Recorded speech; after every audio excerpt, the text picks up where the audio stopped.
स्वागत है बच्चों एक बार फिर से हमारे SDAV के यूट्यूब चैनल पे। आज बच्चों हम लोग पढ़ाई करेंगे क्लास 7 का चैप्टर है मैथ का एक्सरसाइज 1.1। काफ़ी समय से आप लोग मुझे कमेंट कर रहे थे कि सर क्लास 7 का भी पढ़ाया जाए, तो आज वो वीडियो लेकर मैं हाजिर हूँ। पहला नंबर सवाल देखिएगा बच्चों क्या लिखता है, ध्यान से बोर्ड में देखिएगा जो मैंने लिखा है। निम्नलिखित संख्या रेखा पर पूर्णांकों के साथ कुछ बिंदु अंकित हैं, यानी कि कुछ पूर्णांक दिए गए हैं। पूर्णांक मतलब क्या होता है बच्चों? संख्या, डिजिट। यहाँ देखिए कुछ पूर्णांक दिए गए हैं, -14, -12, -10 दिख रहा है, ये 2, 4, 6, 8 ये सब पूर्णांक है। लेकिन इन पूर्णांकों के साथ कुछ बिंदु अंकित किए गए हैं। आपको दिख रहा है ब्लैक डॉट, कुछ बिंदु दिए गए हैं, दिखाई दे रहा है यहाँ। इसमें से कुछ बिंदु पूर्णांक में ही दे दिए, देखिए -2 पे बिंदु दे दिया गया। लेकिन ये देखिए यहाँ अभी बिंदु जो है ये किसी खास पूर्णांक में नहीं दिया, तो हम लोग इसका नंबरिंग डाल देंगे। कैसे करके अभी देखिएगा। तो एक नंबर सवाल क्या कहता है बच्चों, पहले इस फिगर को, संख्या रेखा को आप अच्छे से समझ जाइए। देखिए संख्या रेखा में क्या है, स्टार्टिंग कर रहा है 0 से। ठीक है बच्चों, ध्यान से देखिए, संख्या रेखा में स्टार्टिंग किससे कर रहा है? 0 से, फिर 2, 4, 6, 8 ऐसे ऐसे करके के 2-2 का गैप लेके बढ़ रहा है। आप लोगों के पास स्केल होगा तो आप लोग स्केल में सेंटीमीटर देखते हैं और नीचे इंच लिखा रहता है। तो संख्या रेखा अगर हम लोग बढ़ते हैं तो कैसे जाता है? 0, फिर 1, 2, 3, 4 ऐसे गिनती वाइज आता है। इसमें क्या किया गया है? 0 फिर 2, यानी इस 0 से लेकर यहाँ 2 इस लकीर तक, यानी इस लकीर से लेकर इस लकीर तक ये जो गैप है ये 2 सेंटीमीटर का है। ठीक है बच्चों, और तब इसका आधा देखिए, यहाँ एक बिंदु दिया है, ये दोनों लकीरा के बीच एकदम सेंटर में है। तो जब यहां से यहां 2 सेंटीमीटर है तो उसका आधा कितना हो जाएगा? बोलिए। बिल्कुल सही, 1 सेंटीमीटर हो जाएगा। तो इस गिनती को हम लोग क्या करते हैं बच्चों, पहले जो 2-2 के पहाड़ा में गया है इसको गिनती को हम लोग सीरियल वाइज में कर दे रहे हैं, 1, 2, 3 ऐसे करके। देखिए कैसे करते हैं। सबसे पहले 0 था, 0 के बाद क्या आएगा? सेंटर में बीच में 1, फिर 2, फिर इसके सेंटर में 3, फिर ये 4, फिर इन दोनों के बीच में 5, फिर 6। अब देखिए 6 यहाँ है, इसका सेंटर में ये क्या हो जाएगा? देखिए 6 आधा इधर लिखेंगे तो ये हो जाएगा 7, 8, फिर 8 के बाद 9, 10, फिर 11, 12, 13 और ये 14। देखिए हम लोगों ने गिनती सब सीरियल वाइज कर दिया है। अब हम लोग इस साइड में भी वो गिनती कर देंगे सीरियल वाइज। माइनस यहाँ देखिएगा, ध्यान दीजिएगा कि 0 के दाएं तरफ इधर धनात्मक संख्या रहती है, यानी कि प्लस में रहता है, और 0 के बाएं तरफ ऋणात्मक में यानी कि माइनस में संख्या चलता है। आप लोगों को पिछली कक्षा में मैंने ये सब बता दिया था, वही यहाँ आपको करना है। तो 0 हम लोग बाएं तरफ आते हैं, -1, -2, -3, -4, यहाँ हो जाएगा बच्चों -5, -6, -7, -8, -9, -10, -11, -12 और यहाँ -13 यानी कि 13 हो गया बच्चों। बहुत ही क्लियर ढंग से मैंने बता दिया है। यहाँ जो गया है धनात्मक है और वहां जो है ऋणात्मक है। आपको क्लियरली सब कुछ नजर आ रहा होगा बच्चों। तो अब सवाल क्या कहता है वो देखिएगा। सवाल 1 नंबर कहता है कि अंकित बिंदु का, ध्यान से देखिएगा बच्चों, अंकित बिंदु का पूर्णांक संख्या लिखकर आरोही क्रम में लिखिए। आरोही क्रम क्या होता है पहले समझिए बच्चों। आरोही क्रम होता है छोटा से बड़ा, यानी सबसे पहले हम छोटा संख्या लिखेंगे, फिर उससे बड़ा, फिर उससे बड़ा, फिर उससे बड़ा, और ऐसे चलते रहेगा। तो क्वेश्चन क्या है कि अंकित बिंदु का, इसमें जो बिंदु अंकित किया गया, देखिए ये जो ब्लैक डॉट दिए गए हैं, बोल रहा है इसी का मान लिखने। देखिए मैंने सबका मान लिख दिया है, मैंने सीरियल वाइज करके सारी संख्या रेखा का मान लिख दिया है। बस आपको अब क्या करना है, उसमें से सिर्फ देख देख के मान लिख देना है। तो वही लिखा अंकित बिंदु जो भी है, देखिए यहाँ ये जो अंकित बिंदु दिए गए हैं उसके नीचे जो भी उसका पूर्णांक संख्या है, यानी जो भी उसका मान है उसको लिखिए, लेकिन आरोही क्रम में लिखिए। चलिए लिखते हैं हम लोग अंकित बिंदु। देखते हैं यहां से स्टार्ट कर रहे हैं। हाँ, और बच्चों आरोही क्रम मतलब छोटा से बड़ा, ये छोटा है और देखिए यहाँ बढ़ते चला जा रहा है। देखिए ये जितना हम लोग जाएंगे -7, -6, -5, ये बढ़ते जा रहा है, 1, 2, 3, 4 बढ़ते जा रहा है ना। तो हम लोग जस्ट इसको ऐसे सीरियल वाइज लाइन से लिख देंगे तो आरोही क्रम अपने आप हो जाएगा। जो भी बिंदु वाला है बस उसी को हम लोग को लिखना है, बाकी चीज जो बिंदु में नहीं है उसको नहीं लिखना है। तो इसका आंसर बनाते हैं। सबसे पहले यहां देखिए डॉट है, संख्या क्या है -13, आप उसको लिखे -13, कॉमा दीजिए। अगला क्या है, सिर्फ डॉट वाला, क्या है आंसर -11, डॉट कॉमा दीजिए। फिर अगला डॉट वाला देखिए क्या है -7, उसको लिख दीजिए। फिर अगला क्या है -5। केवल देखिए मैं क्या लिख रहा हूं, जो बिंदु जहां है उसके नीचे जो पूर्णांक है, पूर्णांक संख्या, बस वही लिख रहा हूं। देखिए अब ये जो बिंदु आया क्या है, ये 2 पे है, -2, तो लिख दीजिए -2। फिर ये 1 पर है तो 1 लिखिए। फिर ये 4 पर है, 4 लिखिए। बस देख देख के आपको लिख देना कि संख्या रेखा पर क्या मान पूछा गया है। फिर ये 7 पर है, 7 लिख दीजिए। 9 पर है, 9 लिख दीजिए। 11 पर है, 11 लिख दीजिए। हो गया बच्चों आपका आंसर। कितना इजीली ढंग से हो गया है। अब अगला क्वेश्चन क्या कहता है, देखिए इसमें लिखा है कि अंकित बिंदु का पूर्णांक संख्या लिखकर अवरोही क्रम में लिखना है। यानी अभी हम लोगों ने जो आंसर लिखा, क्या लिखा हम लोगों ने पूर्णांक को लिखा है आरोही क्रम में, और सिर्फ उसी को लिखा है जो डॉट डॉट पे है। लेकिन अब कह रहा है वही डॉट वाला लिखिए, लेकिन अब आप अवरोही लिखिए। तो बच्चों अवरोही क्या होता है, बिल्कुल सही, बड़ा से छोटा, यानी सबसे पहले बड़ा संख्या लिखेंगे फिर उससे छोटा। तो कुछ नहीं करना, बहुत ही सिंपल, आपने अभी इसको आरोही क्रम में लिखा ही है। अब इसी को उल्टा करके, यानी कि पहले आप 11 लिखे, फिर ये लिखे, ये लिखे, ये लिखे, उसी को उल्टा करके लिख दीजिएगा, वो ऑटोमेटिक अवरोही हो जाएगा। तो बस सिर्फ यही देख देख के हम लोग लिख लेंगे, इसका आंसर हो जाएगा 11 है, 11 लिख दीजिए। फिर 9, ये हम लोग बड़ा से छोटा लिख रहे हैं, ध्यान दीजिएगा, बड़ा से छोटा, सबसे पहले बड़ा फिर उससे छोटा, उससे छोटा, अब ये छोटा छोटा होता जाएगा। 9 हो गया, 7, 4, 1, -2, -5, -7, -11 और -13। जो बच्चों यहां मैंने उसी से देखे, मैंने यहां सिर्फ अंकित बिंदु का ही पूर्णांक लिखा है, तो और यहां भी अंकित बिंदु का ही पूर्णांक पूछ रहा है कि यहां जहां बिंदु इंडिकेट किया बस उसी का मान। तो यहां 11 था तो बस उसी को आरोही को मैंने अवरोही में कर दिया। 11 लिख दिया, फिर ये 9, ये वाला 7, ये 4, ये 1, ये -2, ये -5, ये -7, ये -11 और ये -13। बिल्कुल इसी है, 2 नंबर खत्म हो गया है। अब हम लोग आते हैं 3 नंबर में। इसी का फर्स्ट का सी 3 नंबर क्या कहता है, देखिएगा सवाल। ये कहता है कि उपयुक्त संख्या रेखा पर, जो यहाँ उपयुक्त जो संख्या रेखा बनाया गया है, दिखाई दे रहा है, इस संख्या रेखा पर पूर्णांकों के अलावा, ये जो पूर्णांक दिए गए ना, देखिए ये पूर्णांक दिए गए हैं, ये पूर्णांक दिए गए हैं, कुछ बिंदुओं को अंकित किया गया है। बताया ना, देखिए ध्यान से समझिए कि ये पूर्णांकों के अलावा, इसके अलावा कुछ यहां बिंदु देखिए इंडिकेट किए गए हैं, दिखाई दे रहा है बच्चों, हाँ बिंदु इंडिकेट किए गए हैं। अब प्रत्येक बिंदु पर उचित संख्या यानी पूर्णांक लिखिए। सिर्फ अब प्रत्येक बिंदु पर लिखने बोल रहा है। यहां बच्चों ध्यान दीजिएगा, सिर्फ अंकित बिंदु पे बात कर रहा है, जो पहले से पूर्णांक दे के रखा हुआ था उसकी नहीं बात कर रहा है। मैंने क्या किया था, सबको पूर्णांक दिया था, देखिए रेड कलर से, ये रेड कलर से जो जो मैंने दिया है ये सब बिंदु पे मैंने पूर्णांक दिए हैं। लेकिन जितने ब्लू कलर के हैं, जितने ब्लू कलर से पहले अक्षर लिखे गए थे, अंक लिखे गए थे, वो सब पहले से ही दिए गए थे पूर्णांक। तो ये क्या कह रहा है कि आपको सिर्फ बिंदु पर जो पूर्णांक है उसी को लिखना है, यानी जो डॉट डॉट जहां है उस पर जो पूर्णांक है जिसमें नहीं दिया गया था ब्लू अक्षर से, सिर्फ उसी को लिखना है। तो चलिए आइए हम लोग लिखते हैं, इसको कैसे बनाते हैं देखिए।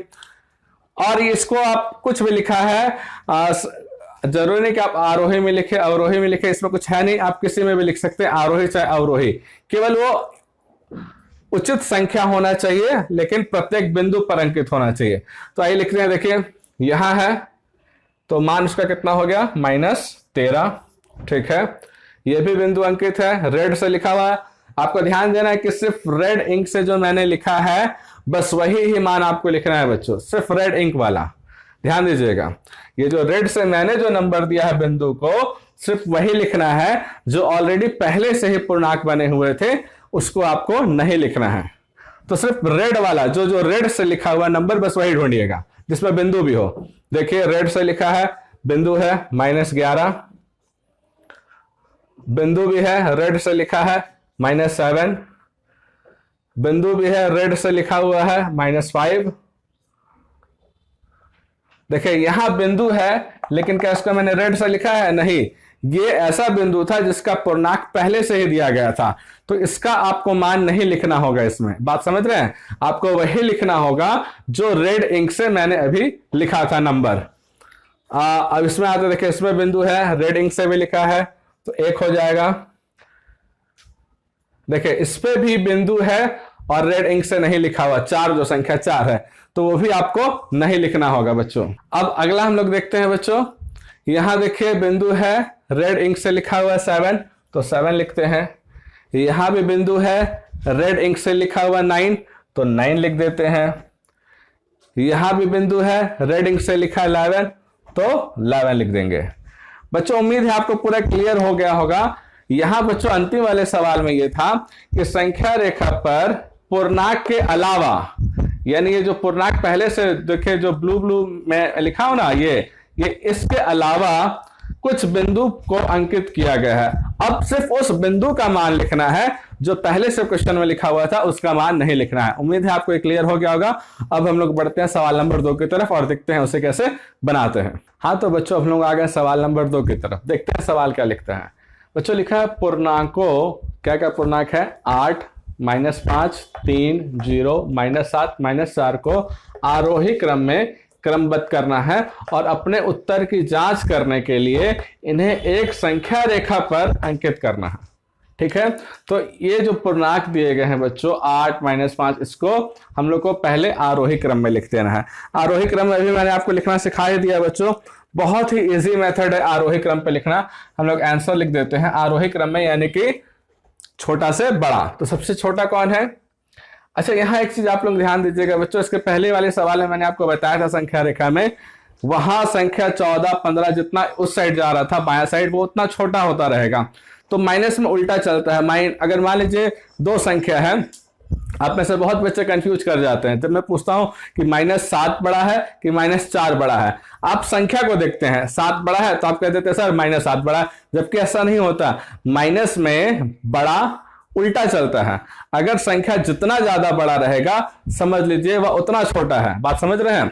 तो माइनस में संख्या अगर मान लीजिए -100 है और -1 है, 100 अगर आप बड़ा संख्या है आप जान रहे हैं, लेकिन अगर वो माइनस में है तो वो छोटा है। बात समझ रहे हैं? जितनी बड़ा संख्या होती रहेगी माइनस में, वो उतना छोटा होता जाएगा। तो यहां सबसे संख्या पहले देख लीजिए, सबसे बड़ा कौन है? माइनस वाला 7 है, आगे माइनस है, तो ये सबसे छोटा है, ये सबसे छोटा है। तो इसको आप सबसे पहले लिखेगा कि सबसे पहले होगा -7, फिर -5, फिर -4, फिर 0, बढ़ाते जाना है। आरोही मतलब ही छोटा से बड़ा, 0 से बड़ा 3 और सबसे बड़ा 8। ये बच्चों आपका आंसर हो गया। लेकिन अब कहता है कि आप अपने उत्तर की जांच के लिए, आपको उत्तर जो आपने बनाया है उसकी जांच के लिए उसको संख्या रेखा पर दर्शाइए कि वो सही बना है कि नहीं। इसके पहले वाले सवाल में मैंने एक संख्या रेखा खींचा था, संख्या रेखा के सेंटर में 0 दिया गया था और बताया गया था कि संख्या रेखा के बाएं में जितनी भी होंगी वो ऋणात्मक में होंगी और दाएं में जितनी होंगी वो धनात्मक में होगी। तो आइए देखिए, हम लोग यहाँ एक रेखा खींचे हैं, अब इसको संख्या रेखा में कन्वर्ट करते हैं और देखते हैं कि हमारा आंसर सही है कि गलत। यहां बीच में हम लोग एक 0 दे देते हैं और गिनती चलाते हैं धनात्मक इधर, 1, 2, 3, 4, 5, 6, 7 और 8।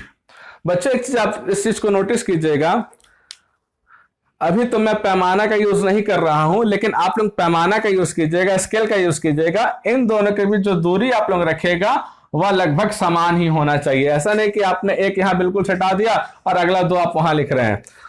स्केल में आप कैसे देखते हैं? 0 से 1, फिर 1 से 2, उनके बीच वो 1 सेंटीमीटर का समान गैप रहता है, तो आपको यहां समान गैप ही देना होगा। अब इधर देखते हैं, माइनस में भी कर लेते हैं, -1, -2, -3, -4, -5, -6, -7।